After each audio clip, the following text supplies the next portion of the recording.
നമസ്കാരം. STV വാർത്തയിലേക്ക് സ്വാഗതം. ആദ്യം പ്രധാന വാർത്തകൾ.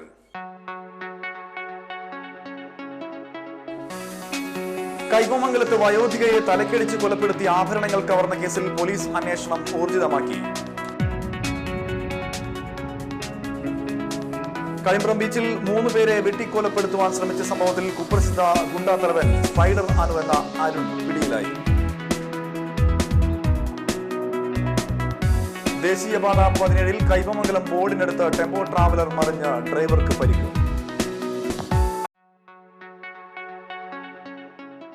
വിശദമായ വാർത്തകളിലേക്ക്.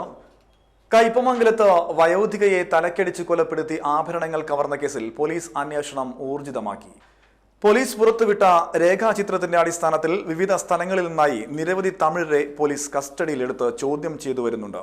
രേഖാചിത്രത്തോട് കൂടുതൽ സാമ്യം തോന്നിയ ഒരാളെ ചോദ്യം ചെയ്തുവെങ്കിലും കാര്യമായ തുമ്പൊന്നും കിട്ടിയിട്ടില്ലെന്നാണ് പോലീസ് നൽകുന്ന സൂചന. മരിച്ച സുശീലയുടെ ബന്ധുവും അയൽവാസിയുമായ അഭിജിത്ത് എന്ന വിദ്യാർത്ഥി നൽകിയ വിവരങ്ങളുടെ അടിസ്ഥാനത്തിലാണ് പോലീസ് തമിഴനെ കേന്ദ്രീകരിച്ച് അന്വേഷണം നടത്തുന്നതെങ്കിലും മറ്റ് സാധ്യതകളെയും പോലീസ് തള്ളിക്കളയുന്നില്ല. കൊലപാതകത്തിന് പിന്നിൽ പ്രാദേശികമായ ആർക്കെങ്കിലും ബന്ധമുണ്ടോ എന്നും പോലീസ് അന്വേഷിക്കുന്നുണ്ട്. അതിനിടെ പ്രതിയെ പിടികൂടിയെന്ന് പറഞ്ഞ് ചിത്രം സഹിതം സമൂഹ മാധ്യമങ്ങളിൽ പ്രചരിപ്പിച്ച വാർത്ത അടിസ്ഥാനരഹിതമാണെന്നും പോലീസ് പറഞ്ഞു. കൊടുങ്ങല്ലൂർ CI സലീഷ് N ശങ്കരനാണ് കേസിന്റെ അന്വേഷണ ചുമതല. ചൊവ്വാഴ്ച 12 മണിയോടെയാണ് കൈപ്പമംഗലം 12-ന് കിഴക്ക് ഭാഗത്ത് ചാണാടിക്കൽ പരേതനായ ബാഹുലയന്റെ ഭാര്യ സുശീല എന്ന 74-കാരിയെ വീട്ടിലെ കുളിമുറിയിൽ മരിച്ച നിലയിൽ കണ്ടെത്തിയത്. തൃശൂർ മെഡിക്കൽ കോളേജ് ആശുപത്രിയിൽ പോസ്റ്റ്മോർട്ടം നടത്തിയ ശേഷം മൃതദേഹം ബുധനാഴ്ച വൈകിട്ട് 4 മണിയോടെ വീട്ടുവളപ്പിൽ സംസ്കരിച്ചു. കൈമ്പ്രം ബീച്ചിൽ 3 പേരെ വെട്ടിക്കൊലപ്പെടുത്തുവാൻ ശ്രമിച്ച സംഭവത്തിൽ കുപ്രസിദ്ധ ഗുണ്ടാ തലവൻ സ്പൈഡർ അനു എന്ന് വിളിക്കുന്ന അരുൺ പിടിയിലായി. കാപ്പ നിയമപ്രകാരം 6 മാസത്തെ തടവ് കഴിഞ്ഞ് 1.5 മാസത്തിനുള്ളിലാണ് സ്പൈഡർ അരുൺ പുതിയ ആക്രമണ കേസിൽ പെടുന്നത്. കഴിഞ്ഞ ഞായറാഴ്ച രാത്രി 10:30യോടെയാണ് കൈമ്പ്രം ബീച്ച് റോഡിൽ സ്പൈഡർ അരുണും സംഘവും എതിർ സംഘവുമായി ഏറ്റുമുട്ടുന്നത്.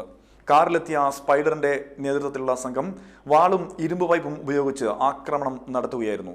കൈമ്പ്രം സ്വദേശികളായ ശ്രീശൻ, ദീപു, ഹരിസുന്ദർ എന്നിവർക്കാണ് ആക്രമണത്തിൽ ഗുരുതരമായ പരിക്കേറ്റത്. തലയ്ക്ക് സാരമായി പരിക്കേറ്റ മൂവരും തൃശൂരിലെ സ്വകാര്യ ആശുപത്രിയിൽ ചികിത്സയിലാണ്. സ്പൈഡർ അരുൺ ഉൾപ്പെടെ 13 പേർക്കെതിരെ വലപ്പാട് പോലീസ് കേസെടുത്ത് അന്വേഷണം ആരംഭിച്ചിരുന്നു. ആക്രമണത്തിന് ശേഷം ഗുണ്ടാ സംഘം കാറിൽ രക്ഷപ്പെടുകയും ചെയ്തു. അന്വേഷണത്തിനിടെ വാടനപ്പള്ളി സെന്ററിൽ നിന്നാണ് സ്പൈഡർ അരുണിനെ CI R രതീഷ് കുമാറും സംഘവും പിടികൂടിയത്. ആക്രമണത്തിന് ഉപയോഗിച്ച വാൾ കൈമ്പ്രം ബീച്ച് റോഡിലെ കലുങ്കിന് താഴെ നിന്ന് പോലീസ് കണ്ടെടുത്തിട്ടുണ്ട്. വാടനപ്പള്ളി, കാട്ടൂർ, വലപ്പാട്, ഇരിങ്ങാലക്കുട സ്റ്റേഷനുകളിലായി 23ഓളം കേസുകളിൽ പ്രതിയാണ് സ്പൈഡർ അരുൺ. നാട്ടികയിൽ AIYF പ്രവർത്തകൻ അൻസിൽ കൊല്ലപ്പെട്ട കേസ്, താന്യത്ത് ബസ് തടഞ്ഞു നിർത്തി 14 ലക്ഷം രൂപ കവർന്ന സംഭവം തുടങ്ങിയവയും ഇതിൽ ഉൾപ്പെടുന്നുണ്ട്. അൻസിൽ കൊല്ലപ്പെട്ട കേസിൽ പിടിയിലായതോടെയാണ് സ്പൈഡർ അരുണിനെ കാപ്പ നിയമപ്രകാരം പോലീസ് തടവിലാക്കുന്നത്. 6 മാസത്തെ കരുതൽ തടങ്കൽ കഴിഞ്ഞ് 1.5 മാസം മുമ്പ് പുറത്തിറങ്ങിയ സ്പൈഡർ അരുണിന്റെ നേതൃത്വത്തിലുള്ള സംഘം കൈമ്പ്രം ആക്രമണത്തിലൂടെ മേഖലയിൽ വീണ്ടും സജീവമാകുകയാണ്. ദീർഘനാളത്തെ ജയിൽ ശിക്ഷ കഴിഞ്ഞ് ഒട്ടേറെ ക്രിമിനലുകൾ പുറത്തിറങ്ങിയിരിക്കുന്നത് തീരദേശ മേഖലയെ ഭയപ്പാടിലാക്കിയിട്ടുണ്ട്. സ്പൈഡർ അരുണിനെ വീണ്ടും കാപ്പ നിയമപ്രകാരം കരുതൽ തടങ്കലിലാക്കാൻ നടപടിയെടുക്കുമെന്നും CI R രതീഷ് കുമാർ അറിയിച്ചു. ദേശീയപാത 17-ൽ കൈപ്പമംഗലം ബോർഡിനടുത്ത് ടെമ്പോ ട്രാവലർ മറിഞ്ഞ് ഡ്രൈവർക്ക് പരിക്ക്. കൊടുങ്ങല്ലൂർ യൂബസാർ സ്വദേശി പിരിയാനത്ത് വീട്ടിൽ അമൽ കൃഷ്ണയ്ക്കാണ് പരിക്കേറ്റത്. ഇയാളെ എക്സ് പ്രവർത്തകർ കൊടുങ്ങല്ലൂർ മോഡേൺ ആശുപത്രിയിൽ പ്രവേശിപ്പിച്ചു. ബുധനാഴ്ച ഉച്ചയ്ക്ക് 11:30യോടെയാണ് സംഭവം. 3 പീടികയിലെ ഡെന്നീസ് ബേക്കറിയുടെ വാഹനമാണ് അപകടത്തിൽപ്പെട്ടത്. 3 പീടികയിൽ നിന്ന് ചന്ദ്രാപ്പിനിയിലേക്ക് പോവുകയായിരുന്ന ടെമ്പോ ട്രാവലറിന് മുന്നിൽ ഇരുചക്രവാഹനം പെട്ടെന്ന് കയറി വന്നപ്പോൾ ബ്രേക്ക് ചവിട്ടിയതാണ് അപകടത്തിന് കാരണമായത്. വാഹനം മറിഞ്ഞ് എതിരെ വന്നിരുന്ന ലോറിയിൽ ഇടിക്കുകയും സമീപത്തെ വീട്ടുമതിൽ ഇടിച്ചു തകർക്കുകയും ചെയ്തു. കോട്ടക്കലിൽ നിന്നും തിരുവനന്തപുരത്തേക്ക് പോവുകയായിരുന്ന ലോറിയുടെ മുൻഭാഗവും അപകടത്തിൽ തകർന്നിട്ടുണ്ട്.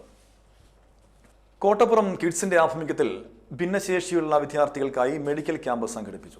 Ernakulam rural SP Yathish Chandra camp ഉദ്ഘാടനം ചെയ്തു. കാരണം ഇത്ര നല്ല ഒരു സംസ്ഥ നമ്മളെ ഈ ജില്ലയിൽ എറണാകുളത്തുള്ള കൂടുതൽ പരിപാടികൾ ഉണ്ടോ എന്ന് ഞാൻ അറിയുന്നു. ഇങ്ങനെ ഒരു സംസ്ഥയുണ്ട്. പിന്നെ നാട്ടുകാർക്ക് വേണ്ടി വളരെ നല്ല കാര്യങ്ങൾ ഏറ്റെടുത്തുകൊണ്ട് നല്ല പരിപാടികളായിട്ട് ചെയ്യുന്നുള്ളൂ എന്ന് എനിക്ക് മനസ്സിലായി. പിന്നെ രണ്ടാമത്തത് ഇവിടെ സെൽഫ് ഹെൽപ്പ് ഗ്രൂപ്പുകളുണ്ട്. അതല്ലാതെ ഫിസിക്കലി മെൻ്റലി ചാലഞ്ച്ഡ് ആയിട്ടുള്ള ആളുകളെ ബന്ധപ്പെട്ട കുറേ നല്ല കാര്യങ്ങൾ ചെയ്തിട്ടുണ്ട്. ലൈക്ക് ഫാക്ടറി ഇപ്പം ഞാൻ പറഞ്ഞ ഇമേജ് ട്രെയിനിങ് സെൻറ്റർ ഉണ്ട് ഇവിടെ. അത് കേരളത്തിലെ ഏറ്റവും നമ്പർ 1 എന്താ പറഞ്ഞിട്ട് കേരള സർക്കാർ ഇവർക്ക് അവാർഡ് തന്നിട്ടുണ്ടെന്ന് മനസ്സിലായി. പിന്നെ ഇങ്ങനത്തെ ഒരു നല്ല കാര്യം ചെയ്യുന്നുണ്ട് ആ സംസ്ഥയ്ക്ക് നമ്മൾ എപ്പോഴും പ്രോത്സാഹിപ്പിക്കേണ്ടതാണ്. പോലീസ് ഡിപ്പാർട്ട്മെൻറ്റായിട്ട് ഏത് ഹെൽപ്പ് വേണമെങ്കിലും എപ്പോൾ വേണമെങ്കിലും ഞാൻ ചെയ്തു തരാൻ റെഡിയാണ്.